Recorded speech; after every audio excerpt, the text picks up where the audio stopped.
Hi hello friends, இன்றைக்கி நம்ம சேனலில் என்ன பார்க்க போகிறோன்னா அடிப்பொழி மீன் குழம்பு நம்ம இன்றைக்கி பார்க்க போகிறோம். அதுக்கு தேவையான பொருட்கள் வாங்க பார்க்கலாம்.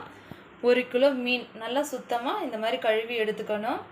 அப்புறம் வதக்கிறதுக்கு 3 பெரிய வெங்காயம், 1 கைப்பிடி அளவு சின்ன வெங்காயம், ஒரு 3 தக்காளி, 4 பச்சை மிளகாய், அப்புறம் மஞ்சத்தூள், உப்பு, மிளகாய்த்தூள், மல்லித்தூள், மாங்காய், புளி, ஒரு எலுமிச்சைப்பழம் சைஸ், அப்புறம் 50 நல்ல எண்ணெய். இதெல்லாம் தேவையான பொருட்கள். எப்படி செய்யலான்றதை வாங்க வீடியோக்குள்ளே போய் பார்க்கலாம். அதுக்கு முன்னாடி நம்ம சேனலை லைக் பண்ணுங்கள், ஷேர் பண்ணுங்கள், கமெண்ட் பண்ணுங்கள், சப்ஸ்கிரைப் பண்ணுங்கள். இப்போ நம்ம சுத்தம் பண்ணி வச்சுருக்கோம் பார்த்தீங்களா, இந்த மீனில் நம்ம லேசாக உப்பு தூவணும். அதுக்கப்புறம் மஞ்சத்தூள்,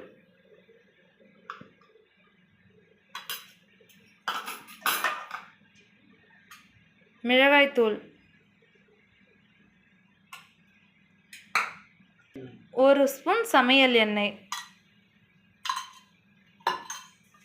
இதெல்லாம் போட்டு நல்லா இந்த மாதிரி கிளறி எடுத்துக்கணும்.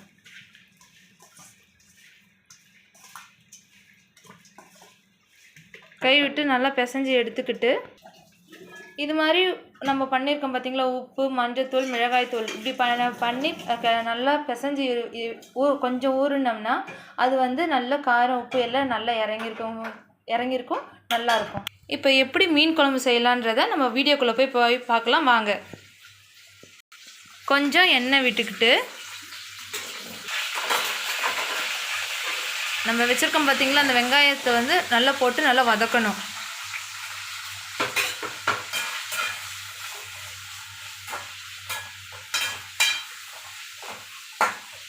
நல்ல மீடியமாக வதங்கணும். அடுப்பு ஹை ஃப்ளேம்லேயே இருக்கட்டும். ஹை ஃப்ளேமில் வச்சு நல்லா வதக்கணும். வெங்காயம் இந்த மாதிரி நல்லா வதங்கினதும் நம்ம தக்காளியை ஆட் பண்ணிக்கணும். தக்காளி ஆட் பண்ணிவிட்டு நல்லா வதக்கி விடணும். இதில் இப்போ நம்ம லேசாக உப்பு சேர்க்க போகிறோம். எதுக்கு நம்ம இப்போ இதில் உப்பு சேர்த்தோம்னா நல்லா வதங்கணும். வதங்கிறதுக்காக நம்ம லைட்டாக உப்பு சேர்த்துருக்கோம். தக்காளி நல்லா வதங்கிடுச்சு. வதங்கின பிறகு இதில் மஞ்சத்தூள் 1/4 டீஸ்பூன், மிளகாய்த்தூள் 1, 2, 3 ஸ்பூன் மிளகாய்த்தூள், 2 ஸ்பூன் மல்லித்தூள் 1, 2, 3, 4 மல்லித்தூள். இந்த மாதிரி நல்லா வதக்கி எடுத்துக்கணும். வதங்கினது நல்லா வதக்கி இந்த மாதிரி ஒரு கிளறி விட்டு அடுப்பை ஆஃப் பண்ணணும்.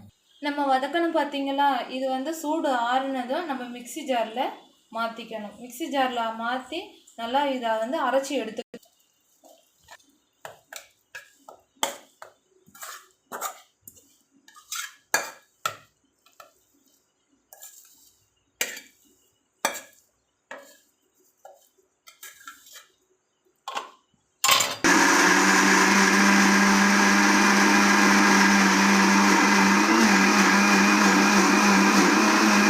இந்த பதத்தில் நம்ம பார்த்திங்கன்னா அரைச்சி நல்லா எடுத்துக்கணும்.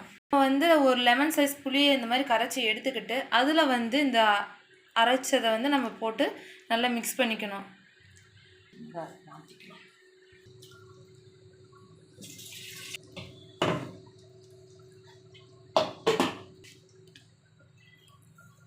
இவ்வளோ உப்பு போட்டுக்கணும். போட்டு நல்லா இந்த மாதிரி நல்லா கரைச்சி எடுத்துக்கணும். நம்ம தக்காளி, வெங்காயம் இதெல்லாம் வதக்கி அரைச்சோம் பார்த்தீங்களா, அந்த பேஸ்ட்டை இதில் புளி தண்ணியில் ஒரு லெமன் சைஸ் புளி அதில் இந்த மாதிரி நம்ம கரைச்சி எடுத்துக்கணும். இந்த அளவுக்கு நம்ம வெல்லம் சேர்த்துக்கணும். எதுக்காக நம்ம சேர்க்குறோன்னா ஒரு டேஸ்ட்டுக்காக தான் நம்ம சேர்த்துக்கிறோம். எதுக்கு நம்ம வெல்லம் சேர்த்தோன்னா காரம், உப்பு இதெல்லாம் சேரும்போது அந்த இனிப்பு சுவையும் கொஞ்சம் டேஸ்ட்டு கொடுக்கும். அதுக்காக தான் நம்ம அந்த வெல்லம் சேர்த்துருக்கோம். 50 நல்ல எண்ணெய், கொஞ்சமாக கடலை எண்ணெய்,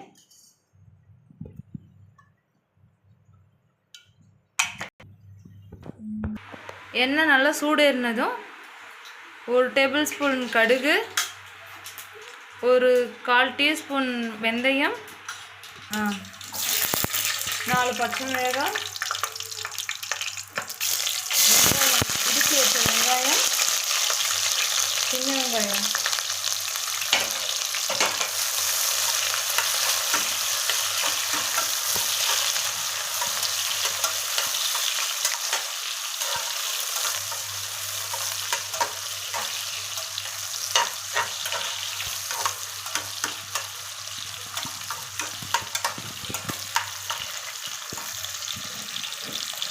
நல்லா செவக்க வதக்கணும். வதக்கின பிறகு நம்ம இந்த மாதிரி செவக்க எடுத்துக்கணும்.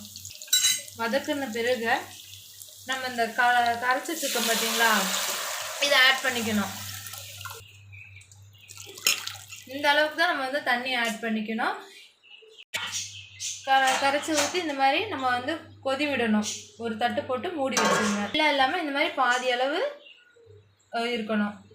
இது மாதிரி நல்லா கொதிக்கணும். கொதித்த பிறகு வந்து நம்ம வந்து இந்த ஸ்டேஜில் வந்து நம்ம உப்பு காரம் பார்த்துக்கணும். தேவைப்பட்டால் நம்ம உப்பு காரம் எல்லாம் சேர்த்துக்கலாம். வந்து நம்ம மாங்காய் சேர்க்க போகிறோம்.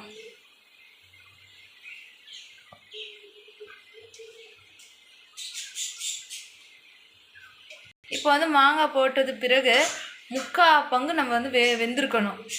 மாங்காய் வந்து இப்போ வெந்துருச்சிங்க ஃப்ரெண்ட்ஸ். வெந்த பிறகு நம்ம என்ன பண்ணுறோம், மீன் ஆட் பண்ணிக்கிறோம்.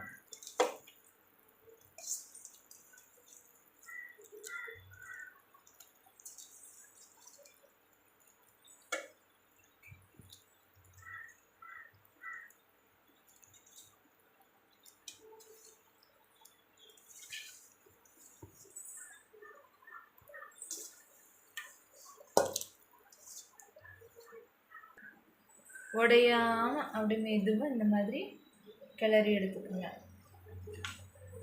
கைப்பிடி கருவேப்பிள்ளை கடைசி அந்த மாதிரி லாஸ்ட்டாக தூவணும்.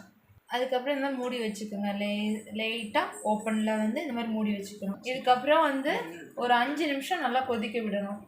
5 நிமிஷம் கொதிக்க விட்டுட்டோம். கொதித்ததுக்கு பிறகு நம்ம வந்து மீனும் வெந்துருச்சு. மீன் வெந்த பிறகு நம்ம வந்து இப்போ வந்து அடுப்பை ஆஃப் பண்ணிக்கணும். அடுப்பு ஆஃப் பண்ணிவிட்டு இதை வந்து நம்ம ஒரு பவுலில் வந்து ட்ரான்ஸ்ஃபர் பண்ணிக்கணும். ரொம்ப நேரம் கொதிக்க விட்டிங்கன்னா மீன் வந்து உடஞ்சிரும். அதனால் 5 நிமிஷம் வந்து நமக்கு கொதிச்சா மட்டும் போதும். இப்போ நம்ம மீன் குழம்பு ரெடி. நம்ம இப்போ வந்து எல்லாத்துக்கும் சர்வ் பண்ணலாம். இப்போ நம்ம வந்து பார்த்திங்கன்னா பாருங்கள், மீன் நல்லா வெந்திருக்கு, மாங்காவும் நல்லா வெந்திருக்கு, நல்லா நாக்கு நல்லா சுவையும் கூட்டுது. நம்ம சேனலை திரும்பவும் சொல்கிறேன், ஷேர் பண்ணுங்கள், லைக் பண்ணுங்கள், கமெண்ட் பண்ணுங்கள், சப்ஸ்கிரைப் பண்ணுங்கள். வணக்கம். இப்போ நம்ம மீன் குழம்பு சாப்பிட போகலாம்.